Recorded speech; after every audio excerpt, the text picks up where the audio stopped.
Friends, welcome to முயல் குட்டி channel. இன்றைக்கி நம்ம என்ன பார்க்க போகிறோன்னா விலாக் தாங்க பார்க்க போகிறோம். இது 2 days சேர்ந்து எடுத்தது.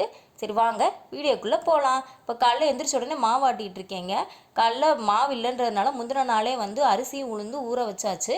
ஸோ காலைல எந்திரிச்ச உடனே பிரேக்ஃபாஸ்ட் செய்கிறப்பே அதை அப்படியே கிரைண்டரில் போட்டு விட்டுட்டோம்னா நம்ம சாப்பாடு செய்கிறப்பே செஞ்சிடலான்றதுக்காண்டி ஃபஸ்ட்டு எழுந்ததுமே வந்து ரெஃப்ரெஷ் ஆகிட்டு வந்துட்டு கிரைண்டரில் வந்து உளுந்த போட்டு விட்டாச்சு. இங்கே சைடில் வந்து பிரேக்ஃபாஸ்ட்டுக்காண்டி வெண்பொங்கல் வைக்கணுன்றதுக்காண்டி அரிசியை ஃபஸ்ட்டு ஊற வச்சுட்டேன். நெக்ஸ்ட் இங்கே சாம்பார் வைக்கலான்றதுக்காண்டி துவரம்பருப்பை வந்து அதோட ஒரு 3 தக்காளி, 4 சின்ன வெங்காயம், 2 பல்லு பூண்டு, அப்புறம் கொஞ்சோண்டு மஞ்சள் தூள், அப்புறம் சீரகம் போட்டு வேக வச்சு எடுத்து வச்சுக்கிட்டாச்சு. இப்போ இது வேக வைக்கிற நேரத்திலே பார்க்குறப்ப உளுந்து வந்து பாதி இது ஓடி முடிஞ்சிருச்சுங்க. இப்போ இந்த பொங்கல் வந்து ஊற வச்சு எடுத்து வச்சோம் பார்த்தீங்களா, அந்த பொங்கல் வைக்கிறதுக்குள்ளேயே உளுந்து வந்து தோன்ற பக்குவத்துக்கு கரெக்டாக வந்துருச்சுங்க. ஸோ நான் வெண்பொங்கலும் செஞ்சுக்கிட்டு இந்த மாவையும் ஆட்டி முடிச்சிட்டேன். கிட்டத்தட்ட இப்போ உளுந்து வந்து தோன்ற பதத்துக்கு வரவும் அதை தோண்டி எடுத்துட்டு நெக்ஸ்ட் பேட்ச் வந்து அரிசி மாவு போடணும். ஸோ அதுக்காண்டி இந்த உளுந்தை வந்து தோண்டி எடுத்துக்கிட்டு இருக்கேன். இந்த உளுந்து தோண்டி எடுத்துகிட்டு இருக்கிற பேவு வந்து இங்கே பொங்கலுக்கும் சைடில் தாளித்து விட்டாச்சு.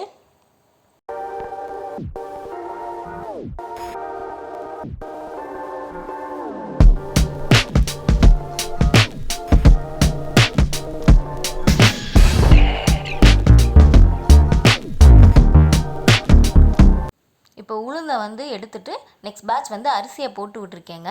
இந்த அரிசி போட்டு விடுறதுக்குள்ளே எனக்கு குக்கரில் வந்து விசிலு வந்துருச்சு பொங்கலுக்கு. அடுத்து நெக்ஸ்ட்டு வந்து சாம்பாரும் வந்து ரெடி ஆயிடுச்சு. இன்னும் சட்னி அரைக்க வேண்டியதாங்க பாக்கி.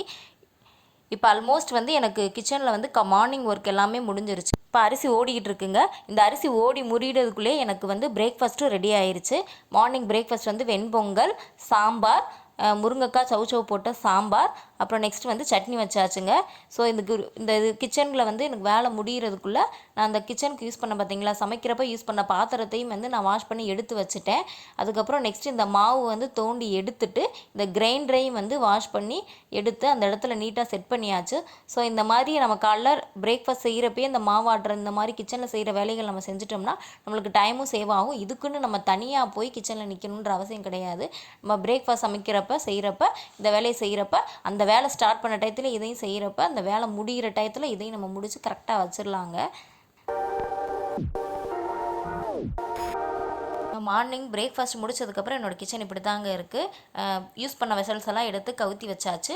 கிரைண்டரை வந்து வாஷ் பண்ணி நீட்டாக எடுத்து வச்சுட்டேன்.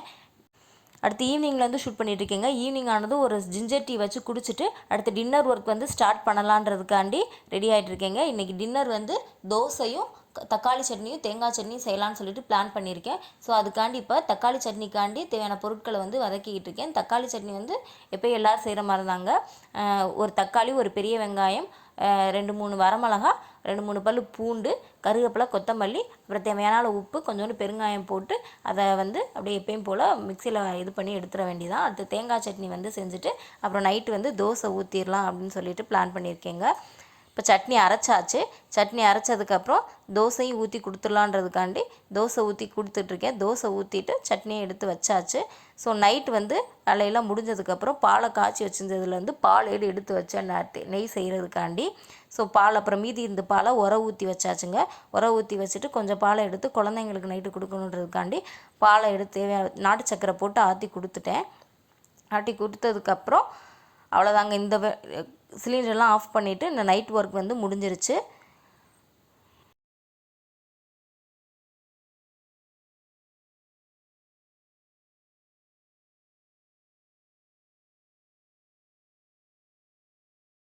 இந்த வீடியோ வந்து தேர்ஸ்டே வந்து ஷூட் பண்ணதுங்க.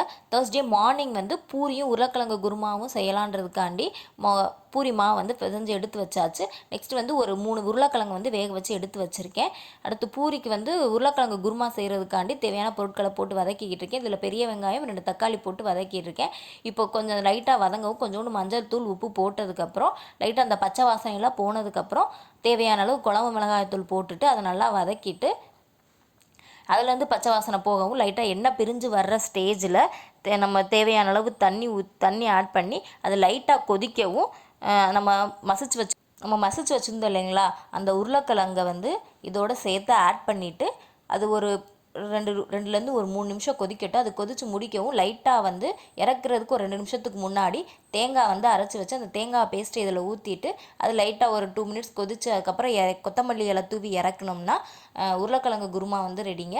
இது இட்லி, தோசை, சப்பாத்திக்குமே கரெக்டாக இருக்கும். நல்லாயிருக்கும். ட்ரை பண்ணி பாருங்கள். இந்த குருமா வந்து டக்குன்னு ஒரு 10 to 15 மினிட்ஸில் செஞ்சிடலாங்க. இப்போ ஒரு வேலைக்கு போகிறவங்க டக்குன்னு செய்யணும் அப்படின்றப்ப எதுவுமே இது பண்ணிக்கிட்டே வேக வச்சு நம்ம உருளைக்கிழங்க வேக வச்சு எடுத்து வச்சுருந்தோன்னா கரெக்டாக செஞ்சிடலாம். இந்த சைடு வந்து பூரிக்கெல்லாம் தேய்ச்சி வச்சுட்டேன். பூரியை வந்து இப்போ மொத்தமாக போட்டு எடுத்துடலான்றதுக்காண்டி எண்ணெயை வந்து ரெடி பண்ணி வச்சாச்சு. பூரியும் போட்டு எடுத்தாச்சு. பிரேக்ஃபாஸ்ட் வேலை முடிஞ்சிருச்சு. நெக்ஸ்ட்டு வந்து ஒரு 11 o'clock போல் மார்க்கெட் போயிட்டு வந்து அந்த காய்கறியெல்லாம் எடுத்து பிரித்து வச்சுருக்கேங்க. இந்த மாதிரி நம்ம வந்து லைட்டாக வாஷ் பண்ணி ட்ரை பண்ணி எடுத்து வச்சுக்கிட்டு இப்போ இந்த முள்ளங்கி இந்த மாதிரி இதுலலாம் அந்த இலைப்பகுதி இருக்கும் பார்த்திங்களா, அதெல்லாம் கட் பண்ணி எடுத்துட்டோம்னா ஒரு 1 week வரைக்கும் வந்து தாங்கும். இப்போ இதெல்லாம் வந்து ட்ரை பண்ணி எடுத்து வச்சுட்டு அதுக்கப்புறம் வந்து தனித்தனி கவரில் வந்து போட்டு எடுத்து வச்சிடலான் இருக்கீங்க. அந்த இஞ்சியையும் வாங்கி குட்டி குட்டியாக பீஸாக கட் பண்ணி அதில் உள்ள மண்ணெல்லாம் கழுவி எடுத்து வச்சாச்சு. எடுத்து வச்சு ஒரு இதில் போட்டு வச்சிடலாம்.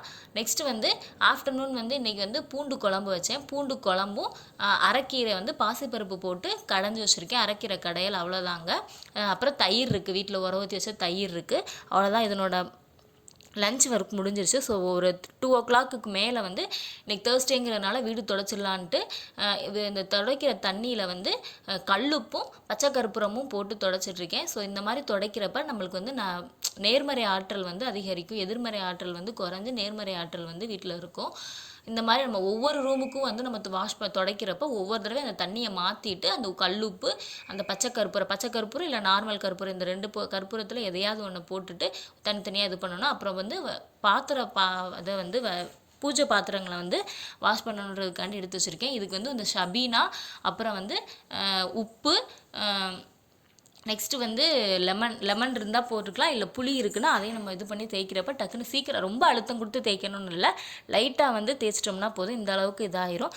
இதோடு இந்த விளாக் முடியுதுங்க. நீங்கள் இப்போ தான் என் சேனலை ஃபஸ்ட்டாக பார்க்குறீங்கன்னா சப்ஸ்கிரைப் பண்ணுங்கள், லைக் பண்ணுங்கள், ஷேர் பண்ணுங்கள், கமெண்ட் பண்ணுங்கள். தேங்க்ஸ் ஃபார் வாட்சிங்.